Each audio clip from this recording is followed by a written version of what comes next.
Yeah, I haven't seen it. I didn't go. No. Did you get it from I That's saw on so Halloween many this past pictures. year. Yeah, it was. I didn't go. Okay, you know what's really annoying? How you look at that beach, so like if this is like the middle of it is like all the UGA people on Yeah. fraternities, then it's like Georgia Southern, Valdosta, Wait, like what? all these random other schools who have no affiliation, they just like come. And, and then on the outside is like the high school students from St. Simon's who are like, I'm cool. Hey. And you're just like, I thought it was just UGA. No. no, it's like everyone knows about it because it's just a party on the beach. Yeah, right. That's like, that was a very big reason, right? Yeah, and it's like always you guys fall right? Well, we only have fall break because of Wilbur Floyd. Like they gave us a fall break because so many people would skip that Friday Might as to well. get on the same time, so then they just gave it to us. Guys, we're very, very fortunate. We've got our expert panel that you guys are allowed to ask as many questions as possible. We're gonna prime the pump here just a little bit with one of the things one of the themes that you're going to see during the spring and starting right away is that it's very important to have digital content to support what you're doing, which means short videos that tell stories, okay, that can be put down to GIFs that you can text and things like that. So we're going to show you some of the things that that we have. So, hold on a second. Let's go ahead and one of the things that we like to do is turn the projector on. It's actually a big thing that helps. So let's get that power up here.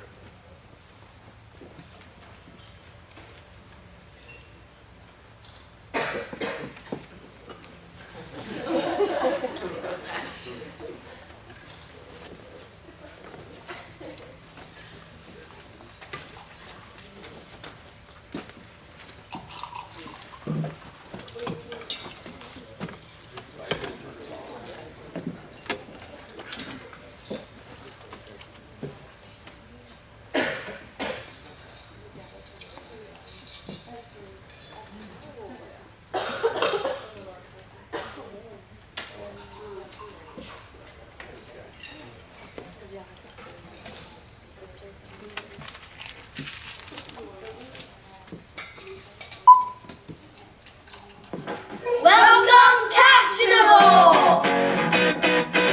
Bienvenue, Captionable. Willkommen bei Captionable.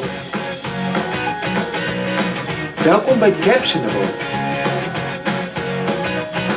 Bienvenido, Captionable. Swagatam Captionable. Добро пожаловать в Captionable. Mabuhay Captionable. Welcome Captionable. Welkom bij Captionable. Welkom Captionable. Welcome, Captionable. Captionable を歓迎して Khushamadid Captionable. Welcome Captionable. 欢迎 Captionable!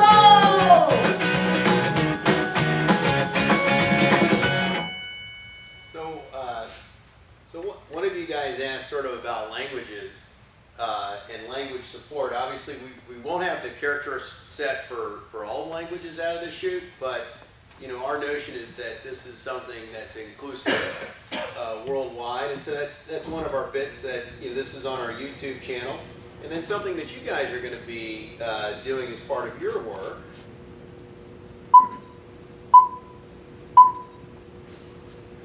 I'm a captioneer because I like to share things that I think are cool.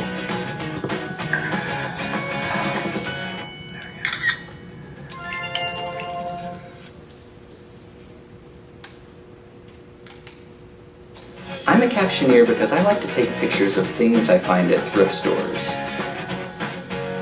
Relics of a time long since past.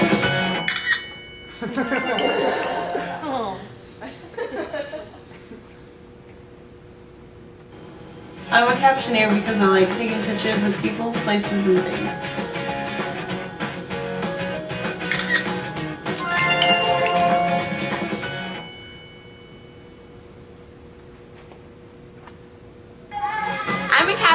because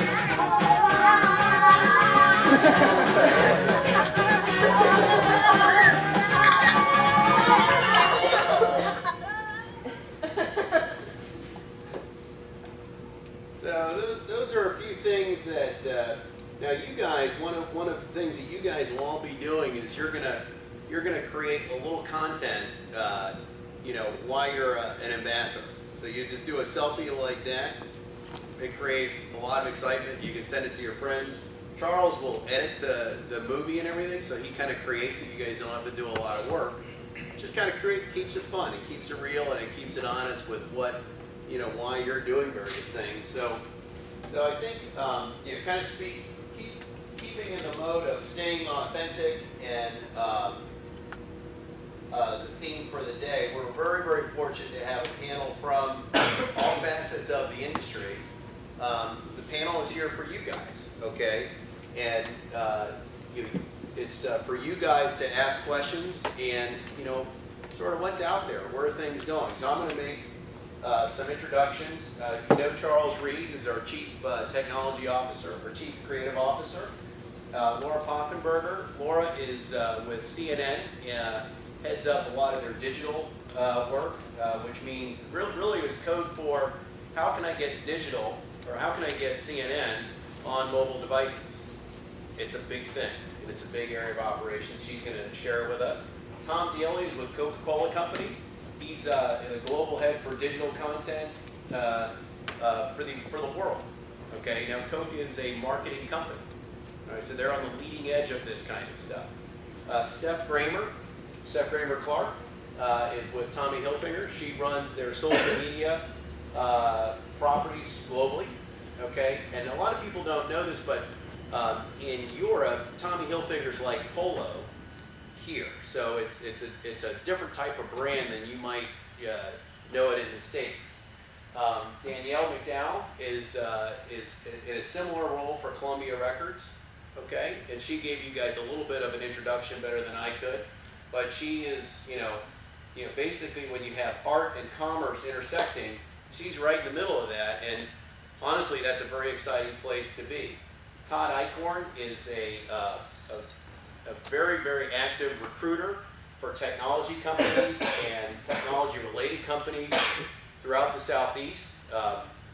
Todd sees a lot of resumes. I don't know how many resumes you see a week, but Todd's a great resource for you guys to understand sort of what's happening after college. What are the options that are out there, and where are things going? Calvin Yu is our Chief Technology Officer. Okay, Calvin is the architect, and he's got a team under him, but he's the architect of Caption. Okay, so and he's had a lot of different experience in a lot of areas. So we're very fortunate to have this group. I'm going to start off with a couple basic questions, sort of to see the audience.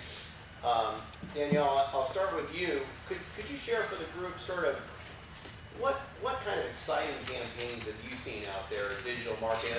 When you hear campaign, social media campaign, what is that? And maybe you could give us an example of a good one that gets you excited. Yeah, I mean, a big part of my job is, keeping up with what other brands are doing on social media. And so I'm actually going to share a Coke one. I think the Share a Coke campaign last year was brilliant. I'm sure you guys know where they replaced like the Coca-Cola logo with the most popular American names. And I don't think I've ever seen as many photographed Coke cans on a social media platform ever. And obviously that turned really viral, and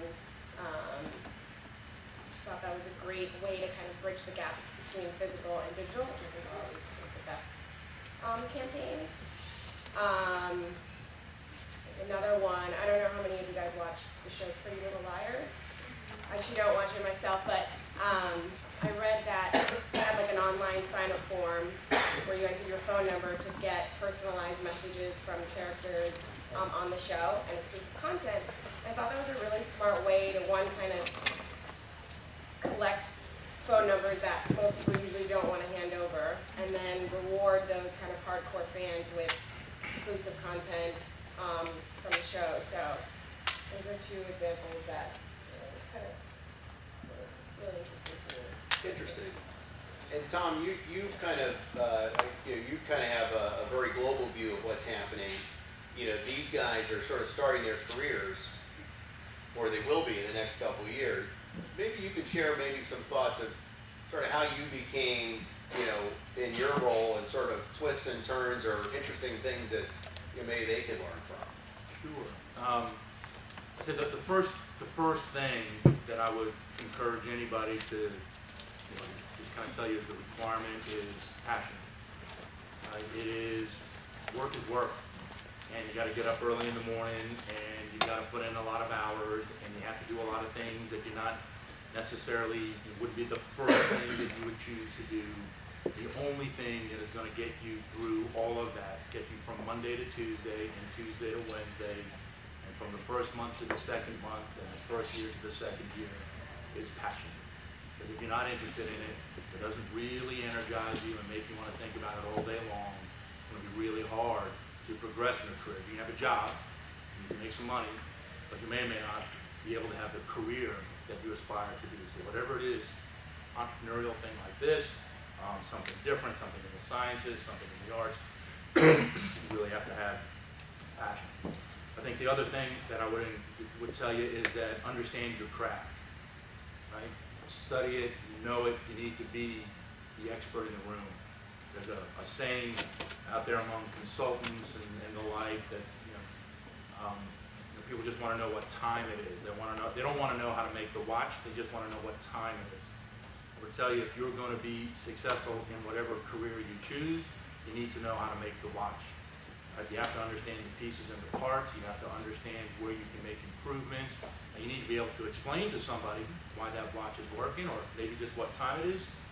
But if you don't understand the details of what it is you've chosen to do and how it really creates value for the company, for the people who might buy those services, I would suggest you're probably going to be at a disadvantage. Yeah, that's fantastic. Calvin, speaking of watchmaking, so Calvin has slaved with his team on Captionable for the better part of a year. And Calvin, before you got here, what we were sharing with people is that on all these kind of things, there's things that are occurring that are incredibly hard, but our job, or your job, is to make it look easy for the user. And maybe you could just share a couple things for the group, things that don't appear to be a big deal, but you and your team sort of have either lots of hours in or lots of thought that maybe we wouldn't realize. I mean, yeah. I think actually, with the app, everything is small deals like that, like signing up, collecting your phone number. There's a lot of details, and so there's a lot of things that I've learned over the course of doing other apps as well, like when do you prompt for a phone number? How do things like step from one's face to the other, and trying to get to the understanding of what that person is thinking at that point in the screen. And then even the screens itself, there's a lot of intricate details about how those pieces work with each other. When you press this button, what's the next thing that should happen? How should that work with some other fields? When you start off with the flow, it starts off really easy, but then once you get to the details, especially how apps work and how people expect apps to work, they're a little bit more richer than your typical web page. So there's a lot of detail work in there. I spent like a month working on that, on the ability to set private photos, just trying to nail the contact list, trying to make sure we're pulling the right data, that the search works out well, the interface feels intuitive, and I still don't feel like it's where it needs to be. And that's just actually that's just software development. You're always getting closer to something, but you're always never there. The search for the unattainable. Yeah. Steph, you've worked for two global companies, Adidas or Adidas, and now Tommy Hilfiger. You've had different roles in each, so you have you have an interesting perspective. What trends do you see kind of coming at us in this space, whether it's mobile or social or both? What are things that you're seeing and monitoring that you're excited about? Well, I'm I'm going to speak to social since that's my home now. One of the big things that are changing for brands is really that the times when we could reach our audiences for free are gone. So the times when we could do a Facebook post and we reach millions of our followers, that's not happening anymore for good reasons, of course, because of course with all these brands that are on social now, networks need to limit how much branded content each one of you guys, every user sees. I mean, if every brand still would reach all their followers, you would leave that platform. And at the same time, of course, the brands want to cash in on the success that brands are having. So, yeah, we as brands, we really start to, we have to start paying to reach our audiences. We have to pay to play. Which of What's course, an example of that? So on Facebook, let's say now brands reach an average of under 1% of their fans. So even though, let's say, 1 million or 10 million or however many users at one point said, yes, I want to follow that brand, only 1% or even less of these people are going to see organic posts, or posts that are not paid.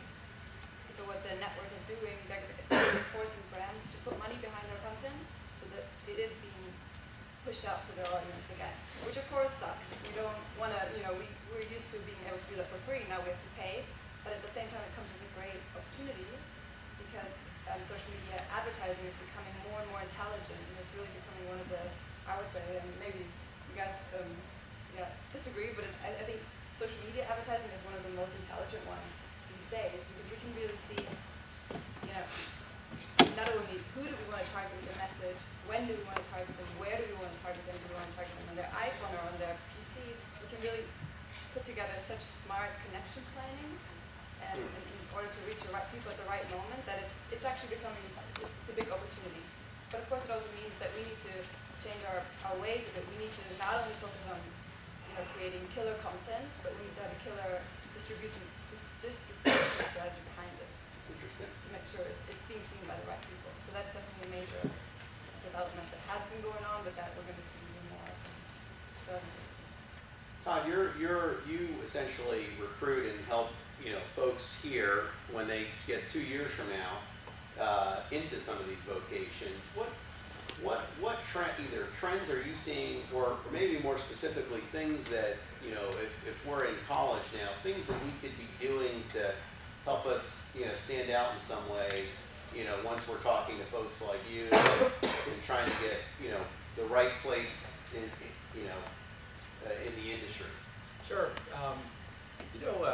As far as opportunity, the first part of your question, we're seeing an incredible increase in positions within technology companies and companies that, well, since every company now, IT is a big part of their operations, we're seeing tons and tons of opportunities for entry-level positions where people come out of school and can get into some type of a technology role. And we're finding that folks that come out with some technology in their background, as far as maybe you took a couple CS courses and have a little bit of maybe a leg up on folks that can really excel in organizations very quickly.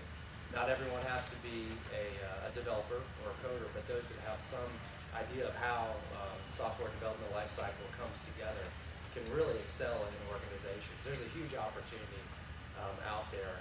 It's really, I've been doing this for 17 years. I've never seen the volume of entry-level positions that I'm seeing now. It's astronomical. I think you guys have a fantastic opportunity ahead of you, especially in the U.S.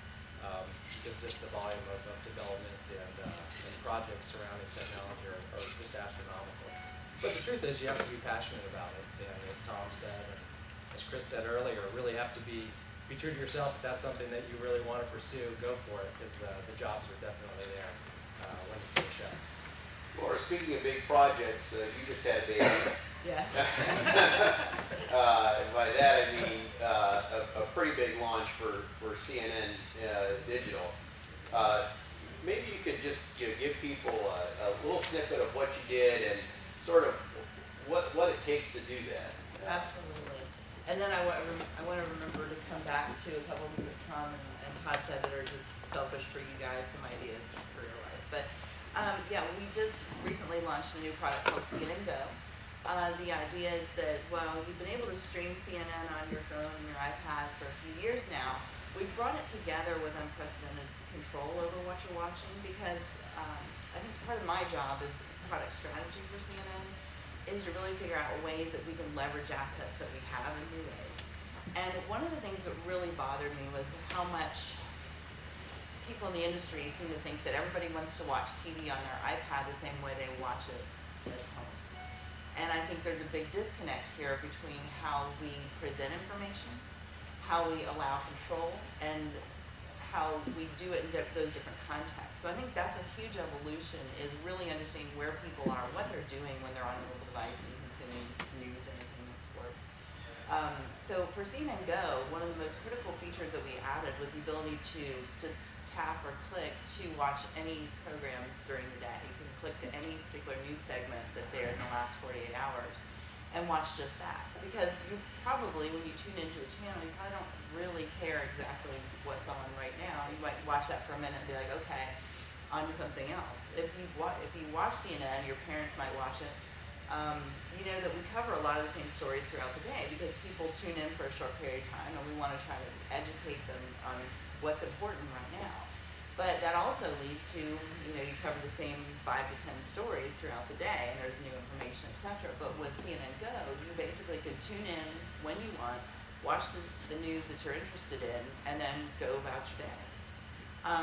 The other part of CNN Go is that we pull in all of the related digital coverage with the broadcast. So we actually integrated with these 20-year-old news systems that are in the control room. So you, literally, when you're watching CNN Go, the information you're getting is coming straight out of the control rooms where they're producing the shows.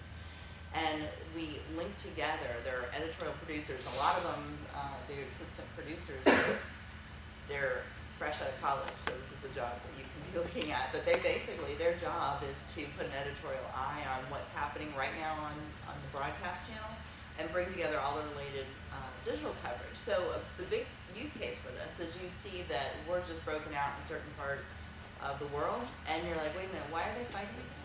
Like, okay, well, where is this relative to where I am or where I've been, those kinds of things.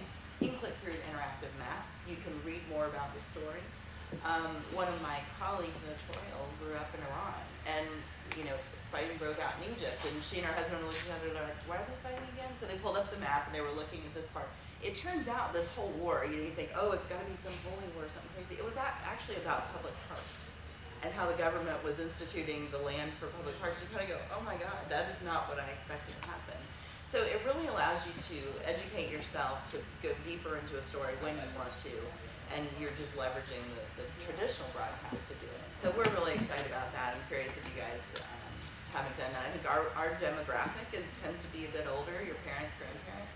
But what we're trying to do with products like CNN Go is make it more relevant to a generation who's on the go, who's not going to sit down in front of the TV for 30 minutes to get their news for the day. So. Interesting. Why don't we see, what questions do you guys have? Here's the first hand right here. I'm not sure who can answer this, but it depends on, I guess, what kind of position. Stand up, by the way, to project your voice. So between the 4, I guess, main social media outlets, Facebook, Twitter, YouTube, and Instagram, which ones this can go for anyone, whoever wants to answer, which ones do you see the most success in trying to get a product out? Which outlet of social media do you see most success in out of the main one? So I think I heard the question of the 4 main platforms, whether it's Twitter, YouTube, Instagram, Facebook, which ones are most successful? Yeah. Yeah? I think my answer, my immediate answer would be depending on what, right? So what is it that you want to do? If you want sight, sound, and motion, longer format content, right, YouTube. Because you can display video, certainly YouTube got, Facebook got a really robust video product, but you think YouTube. If it's pictures and sharing and stuff like that, Instagram, right? Really, I think you got to understand the nature of the behavior that people have in mind, or how it is they're trying to express themselves, and what reaction they want as a result of that expression. That starts to tell you which of those is likely or more likely to engage with the consumer. Question over here. Right here, yeah, what's up? stand up, yeah, Mr. Hi. Ruth. I am Alex Truth, and I'm a fourth year public relations major right now at UGA. I was just wondering, especially with those of you dealing with digital communications, as social media becomes more intuitive, as far as like our generation grew up with it, as we get older, and then a few older generations had to learn it as they went. How is your communication with those different age groups changing, as well as like as newspaper, the printed material goes kind of obsolete, or television isn't as effective in reaching our generation as we get older? I'm just wondering your thoughts on that. I don't want to answer it. I can answer it again. I mean, for Coca-Cola, Coca-Cola for the last 127 years has been using older people to sell products to younger people. So whether it's newspapers, and out-of-home billboards, television, magazines, American Bandstand, pop rock stars, right? I mean, when that passion thing that I was telling you about, people who work at the companies that we represent understand the people who buy the things that make our business work, right? So you just stay current. You just pay attention to what's going on. You watch what's happening, and you experiment with ways to have that new development connect with consumers in a genuine and authentic way to sell a product. What I will tell you might be the most profound difference generationally. It's not so much whether it's YouTube, social media, newspapers, TV. It's a degree of sophistication that you have as a generation versus past generations. For better or worse, the glass half full is you're more sophisticated and tuned and aware. Glass half empty, maybe you're more cynical, right? And you're more suspicious of marketing messages, and you clearly do not want to be sold to, right? You don't want anybody, Coca-Cola, General Motors, anybody selling to you. You're gonna filter useful, genuine, helpful content, makes you smile, makes you laugh, provides value, touches your heart, whatever it might be. Then you'll engage and you'll penetrate that bubble. What I would say when I do my talks around the world, the most connected generation ever is also the most difficult to connect with, just because you have that. I mean, you know advertising from content. That's right. It makes us be smarter about what we're putting out there. It has to be smart. It has to be relevant, genuine, all of those things, or it goes right past. It doesn't pass your filters. Question here, stand up. Say your name loud. I have a question about connecting with your target audience, not just overall, but different ethnicity groups. For example, in CNN, they have CNN Espanol. So do you also look in that Spanish target audience? And for example, for Coca-Cola, it's like all over the world. So do you look at different sections of different cultures around the world for your target audience? Especially with China, figuring out like there's Asia, the different, like how do you communicate with those people? Yeah, so for Tommy, how it works, of course, we have one global office that's based in Amsterdam, and that's really where we set the global strategy and the direction that we want to go and the messages that we want to bring across. But then it's very important to have your local offices that know their individual regions and how these messages can be translated, not just literally, but also, what kind of different platforms perhaps do we use in the Asian market than in the European and US market. So it's very much, yes, we're setting a global message, but then we have our local experts to really help bring that to the right target audience in their regions. Yeah, so you absolutely, the sound bite is freedom within a framework, right? So Coca-Cola needs to stand for the same thing around the world, right? That's the framework, or Sprite, or Powerade, or any of our global brands. But because China is different from Australia, is different from Russia, is different from Brazil, there has to be some freedom around how that gets interpreted, but you can't give up what it means, right? But the brand stands for people around the world. Question here. Yeah, stand up. Yeah. Jonathan Wilson, senior at Elon University. This question is for Danielle specifically. I know you mentioned earlier that you went to New York City without really knowing what you really wanted to do in your life.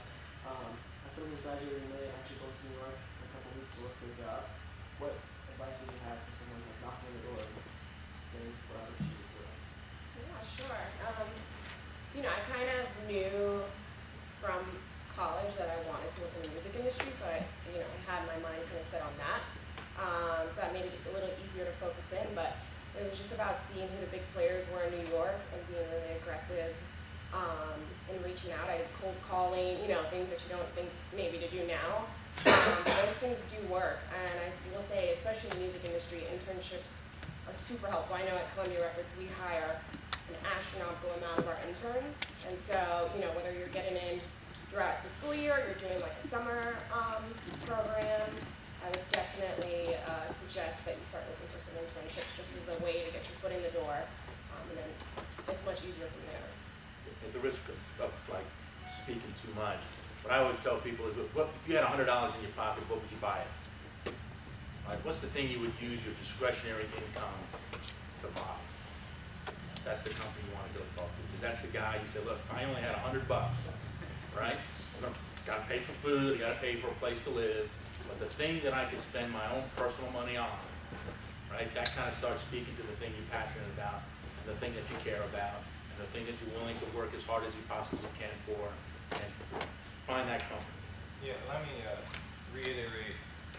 There are so many positions, especially now, that you don't realize until you get into the company. So your first job is in a lot of ways the hardest to get. And once you get there, the internship is great. I did an internship, it's amazing. You'll find like niches in that company or other companies that you're like, hey, you know, this is kind of cool and nobody ever told me about this. Like there's, like people are saying, there's social media teams of people whose only job is to, you know, utilize social media for games, like other games other than Capsule, like massively multiplayer games. There's teams of people who are moderators and are paid to like interact with the community and play the games. That's not really something you train for. It's almost something you fall into. So, like you were saying, find the area you want to be in, and then, you know, grow from there. There's so much. And if there's not a job, create one. I know that sounds odd. You don't, you know, you probably feel more empowered than several generations before you, but go out and figure out what needs to be done and pitch it. Internships are the easy way to do this because there's a job created, you get to network, you meet people, you prove yourself. My advice is if you get the internship, work your ass off and be willing to do whatever it takes. You're making an impression there.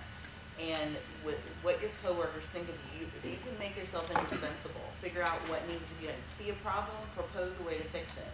Those are small ways to make yourself where companies are like, I need to hire this person. Your advantage right now, you don't have a lot of overhead you've got to cover. You can take a risk, you can take a chance, and you can go put yourself in a situation that may or may not work out. If the first one doesn't work out, try another one. You'll start to learn yourself, you'll start to learn what you're good at, and what you really want to do. And you might get there and go, oh crap, that's not what I want to do. But the chances are the path you took to get there will benefit you the rest of your career. Remember our be a quality operator slide. Well, these guys are saying be quality operators because people notice. We have a shortage of them. And I'll say also, you know, look for kind of those non-traditional avenues as well. I mean, I've had friends get interviews off of, you know, following that social media and maybe tweeting them, are you hiring, you know, things that you may not learn in the textbook or in a classroom, those things work now. And I'll say in New York, things are happening at such a rapid pace.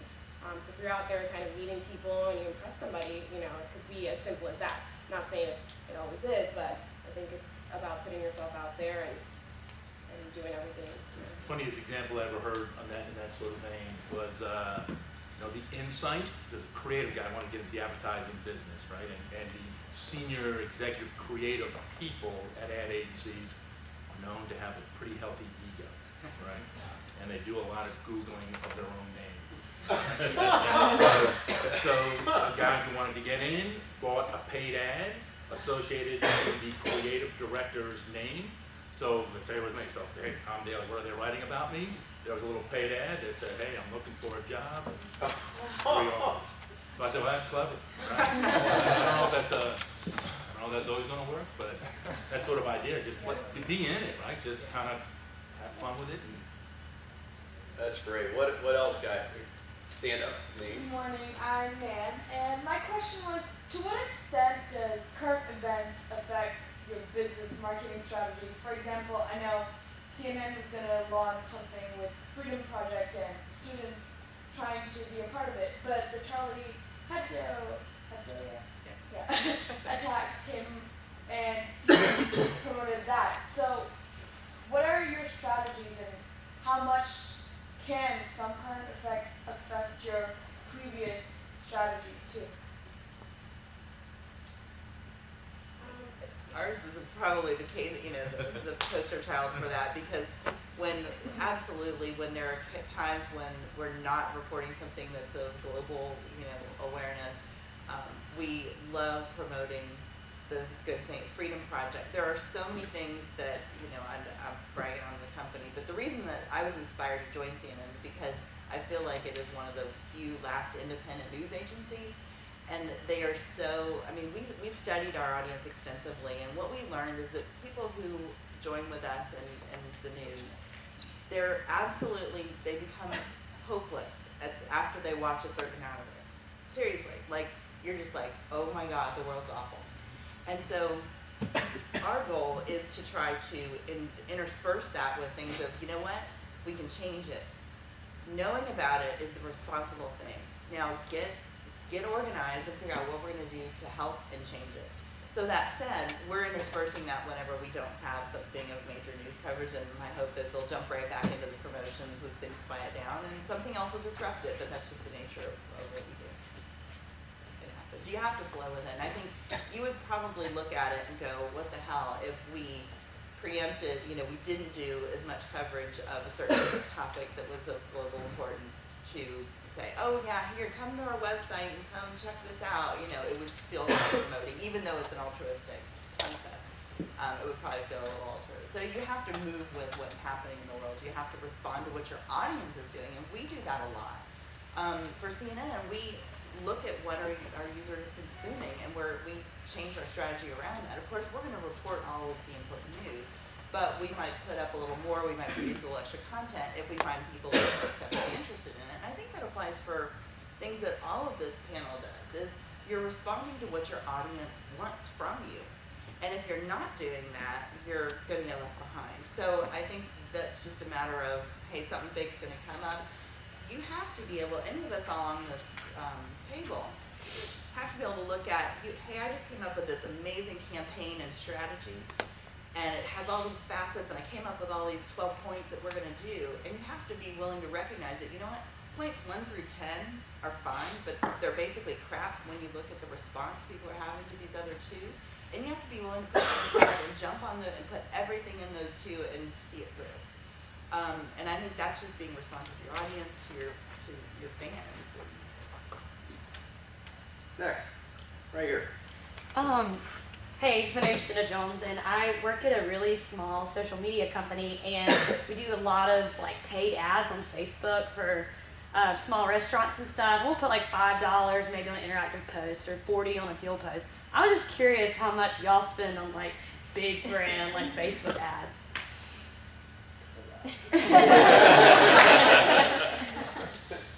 So the trick is to spend $40. Right? That's the trick, right? And we hire folks with skills like yours who know how to do that, right? Because we have, there's no reason to spend a ton of money if you don't have to, right? So being savvy, smart, understanding how to kind of grab an audience with the right content, with the right media strategy. If you do have budget, great. Now, not to be clear, Coca-Cola will spend some money. But the goal is not to spend money. Right. The goal is to be able to know what you are doing and what you know how to do to get maximum impact for the absolute lowest possible cost. That's true, and something that I know that folks invest a lot in, and a lot of companies do, and I think a lot of folks who are newer to the space don't understand it, but there's a psychology behind everything we do. It's from choosing your colors, to your fonts, to the presentation of that, but also even thinking of how Coke lines up bottles in a case. There's major thinking that goes behind it. It's not up to whoever has that fridge in their place. Coke has people that go fill those fridges in certain ways for very very purposeful reasons. And sorry to pick on you guys, but it's more fun than but the same thing happens with our news placement. The same thing would happen with a lot of everything we're doing. It's like, don't ignore the details and become savvy about what it works. What works? And it's always going to be a mystery. Was it the font? Was it the I used red. Was that? But study it and become a student of your own work and understand what works and just try to put the piece together. There's no easy answer there. I'm not trying to say that you'll just be like, oh yeah, let's do that again. But try and recombine things that are successful and see where it takes you. Stephanie, Daniel, how would you answer the same question from Jenna? How much was it? How much you spend? Was it? Yeah, I was just curious how much you spend to reach. Are you allowed to say? I mean, it's going on Twitter after this. Yeah, exactly. For my part, no, I can't put a number behind that, but it's definitely, I mean, as I said earlier, we recognize that of course we don't want to spend, but we have to spend, and we try to do it in the the smartest way, so that's not just Facebook advertising, but that's maybe working with influencers and getting them to build a relationship with them so that we can kind of take advantage of their reach as well. So it's really not just, it's kind of that connection point that I mentioned earlier, that we have to tick multiple areas and then that together. Of course, there will be spend behind, but it's more than just buying an ad. Right. I'll tell you where the significant spend is on the tools to make that media spend small, right? So listening capabilities, analytic capabilities, publishing capabilities, all the stuff that you need to have to be able to respond to whatever it is you're doing. So that's really And I mean, for us, it's like a Beyonce budget is going to be very different than a Dylan Francis budget. But I think the most important thing is you're combing through your data and figuring out what really works and kind of curtailing that ad plan as you go. Yeah, it's hard to put. And also, it's not just that you go out with the goal of putting a Facebook ad out there, but you have your content and then you support that with paid media. So it's really just a support to boost it, and then of course somebody needs to kick off organically with people. Otherwise, if they don't respond to it, even your best advertising is not going to be. Let me take the opposite of the question for each of you. What would you not spend money on, or what is just a complete waste of money, just generally? Danielle, starting with you and going over. You're speaking specifically to advertising? No, so like in the social space, is there things that just people kind of think you should do, but it's just a waste of money, or maybe something that not as big as people would expect. I think it's important to kind of know your audience and know what platform works for us. And for my job, I work with such a diverse roster of artists that Pinterest is not going to work for the Jack White fan, so we're not going to invest in that platform. So I think it's the most important thing is just to know who my artist's audience is and to put money behind the platforms where his audience is, and the platforms that they're not.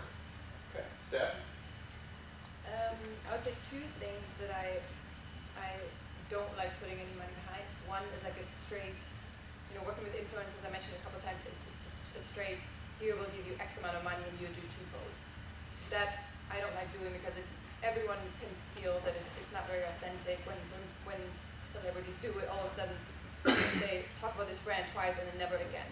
So I try to stay away from really these kind of, like an inauthentic, something inauthentic. Exactly. And the other thing that I try to stay away from is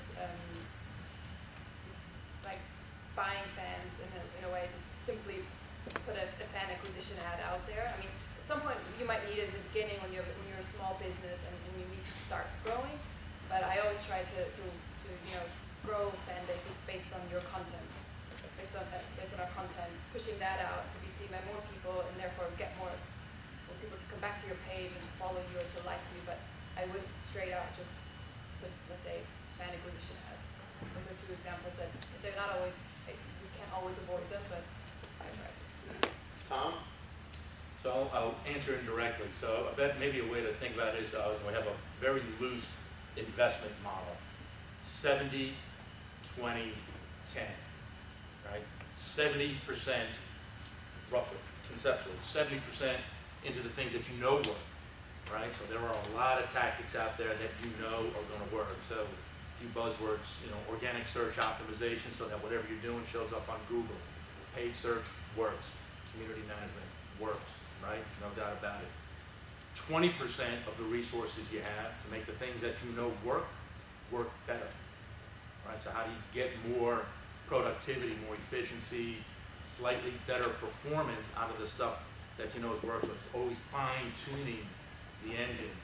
10 in new stuff, right? And in that 10, permission to fail, so that you do things that you would never do again, right? But don't worry about doing things you'd never do again until you do them, right? And you know why they don't work for you, because there is no answer to that, in my opinion, Chris, because in some phases of a business, what doesn't work works in another phase. For some brands in some parts of the world, there are very few things out there that don't work under all circumstances, right? Because they just wither and die. So 70, 20, 10. And also, I like what you said earlier about experimenting. You need to be able to, or you need to be open to experiments. So you never know. I mean, there might be a new network, and it looks really promising, so you try and go for it. And then you see, no, engagement's not that great. Okay, good. At least now I know I can move on. So that's how you can find your successes, really, if you're open to experiments. That's right, and be aware that if it fails, it may not fail 6 months from now. Don't write it off forever. You can try it again. I think that's one thing, especially because I'm in the emerging technology space. I have learned that it's like we do a lot of things that are ahead of their time, and I'm proud of that. But at the same time, it means a lot of things flop. They flat out just don't work the first time you get it out there because the world's not ready for it. There's no precedent. There's nothing else like this. Nobody expects it. Nobody's asking for it, and that's a hard thing to sell. And so I guess listening to these folks, it really struck me that what I hear of this is don't put all your eggs in one basket. Be willing to try new things and try them again. Try them again in a slightly different way. It doesn't mean you should go out and do the exact same thing over and over, but modify a little bit and retest it, see what happens. But listening to the data that comes back, listening to your users, and sometimes you can't listen to them verbatim. They don't always know everything they want, especially when you're in an emerging space. But you have to listen to their interests and meet that. So what I would say to that answer, Chris, is don't rely on all very traditional technology or delivering your message through things that are just, oh yeah, I used to listen to this because we're great. The old way of doing things was all about, oh, we're this brand, so you should just immediately come to us, and that's not the way that the world works anymore. You have to provide a lot more detail and provide the passion and info for them to respond to. It can't just be about, put your brand out there with the logo and say, do more of whatever we do. This is really good questions, guys. Hand right here.